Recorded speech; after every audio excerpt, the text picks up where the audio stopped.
So we're going to stitch this at 1.2. If you don't have an overlocker, you might want to think about how you're going to finish this seam. So you might want to use a French seam or a flat felt seam, or you bind this edge.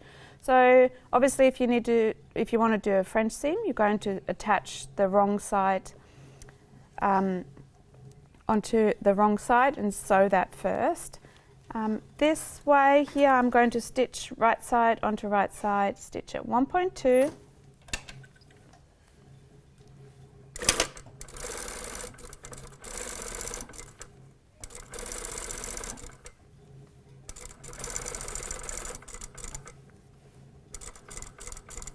And back tack,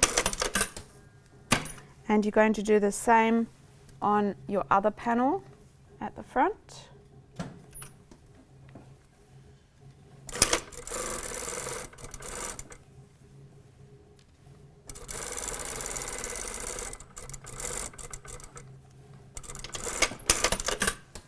So you've attached these two pieces. And you can see it was really easy to do. It didn't move, and that's because we've put the fusing tape onto the jersey. If you don't put the fusing tape on, the jersey will stretch and the machine will pull the jersey along, and then you get these puckerings happening. So very important when you combine these two fabrics that you always fuse your jersey. So make the jersey not so stretchy or stretchable. So you're now going to stitch the back panel, so the back yoke onto the bottom part. I'm stitching it with a darker tone, as you can see, darker thread, because I want you to see that when we demonstrate. When you sew this vest, it'll be quite important when you make a finished garment and you're using that as your sample, that you stitch in a similar tone to your vest or your fabric that you've chosen. So we're going to stitch past this extension to the notch and back tack. Very important that you go to that point. So it's gone past, and then we're going to do the same over here. I find it easier to turn it over and also start from my armhole again.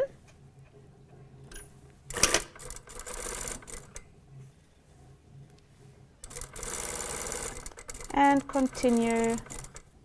That's my notch here.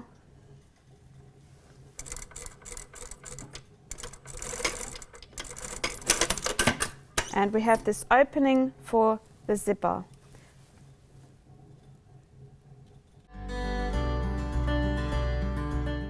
We're going to overlock this bottom part here, this seam. Because there's a step in there, it's going to be a little bit tricky, but I'll show you how you get around this step. If you don't have an overlocker, you need to think of a different solution how to finish this off. Could be a binding, for example. Also, if you're using, or when you're using an overlocker, I'm using a darker color right now, just so you can see the contrast. I'd like you to match it to your fabric. So if you're using, let's say a soft pink, you'll do a white, for example. All right, so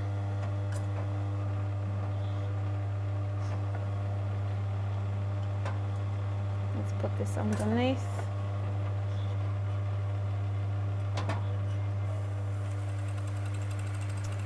So I'm just overlocking along the edge, and now I'm coming to the blade. You need to turn this out, making it straight, because it's a corner. It does work. And then we're going straight again.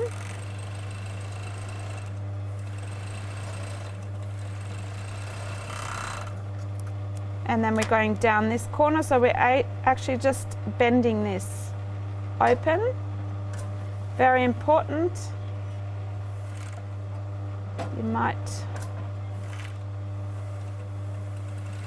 You don't want to cut into the seam allowance.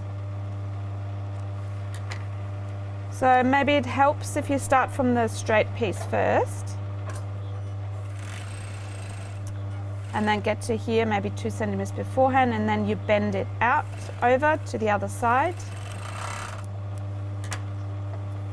And then do the straight line again.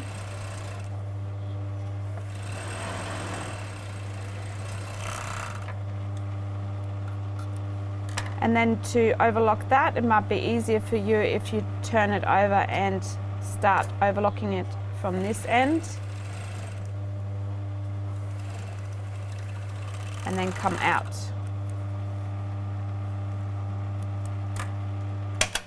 Turn off the overlocker, cut off all your threads. And let's go and press this.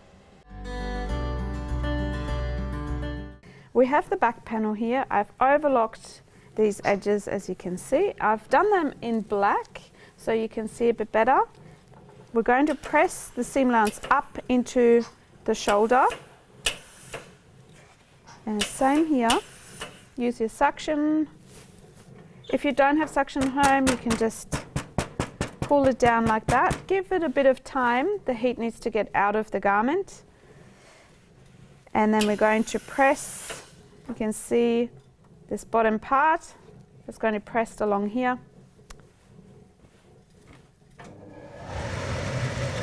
And then this layer here, the bottom layer, we're going to fold the seam allowance over. It will make sense in a minute. This one stays as is. We're inserting a zipper into here, and this is just an overlap, and the zipper sits a little bit further under. So we have pressed both the seam allowances up into the top part of the back panel, and then press only this layer down and leave this as full. We're now going to focus on the front, pressing this front panel up into the jersey.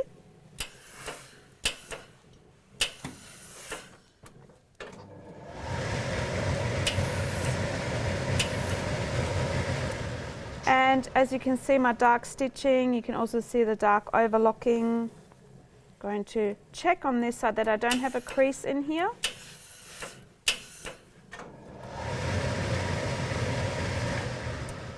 You can always use spray starch as well to spray the starch onto this section here.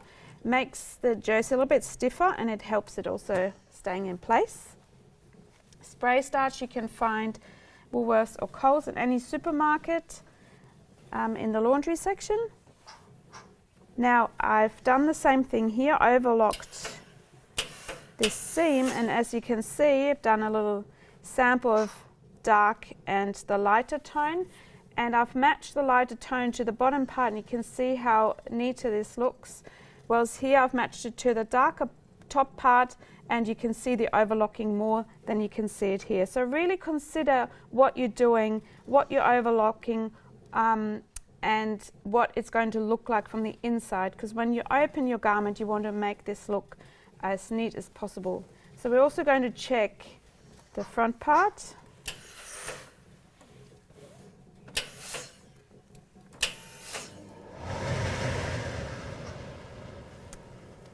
And give me a good press. And then we're going to prepare our pocket at the front as well.